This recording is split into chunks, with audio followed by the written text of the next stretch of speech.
Dostlar, bu gün BIAS bayat çevrilib deyə, yəni səhər dururam, görürəm ki, BIAS nədir və ona uyğun buy limitlər ya sell limitlər qoyuram. Bu gün görürəm ki, BIAS bayat çevrilib. Ona görə də bir dənə 003 lotla hardan başlayır fərq eləmir, 10, 11 fərq eləmir. Hardan gəldi bir dənə buy açıram və ondan sonra da $5 aşağılarına düzə-düzə buy limitlər əlavə edirəm. Hansı ki, bu mənim qərar nöqtəmə qədər davam edəcək.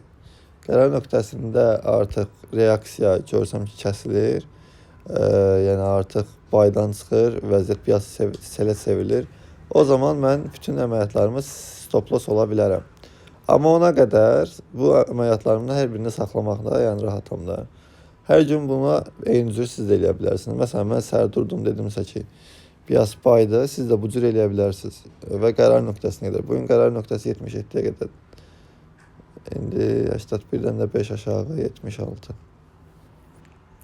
Baxın, bu buy limitlərin hər biri mənim üçün qazanclı ola bilər. Yəni harda istəsəm kəsəcəm, amma qazanclı kəsəcəm. Aşağı düşüb qərar nöqtəmi də kəsib aşağı, yəni BIAS selə çevrilənə qədər bu əməliyyatları gözlədə bilərəm. Və beləliklə bütün girişlərimiz artıq demək olar ki, profitdədir. Çünki biz artıq səhərdən bilirdik ki, BIAS bugün baydır. Və biz də bütün girişlərimizi qoyduq və gördüyünüz kimi uçmağa davam edir. Belə, istəsəniz artıq burada break-evenları eləyə bilərsiniz. Məsələn, yuxarı kəmərlərinizi bağlaya bilərsiniz və yaxud da ümumiyyətlə hamısını bağlaya bilərsiniz.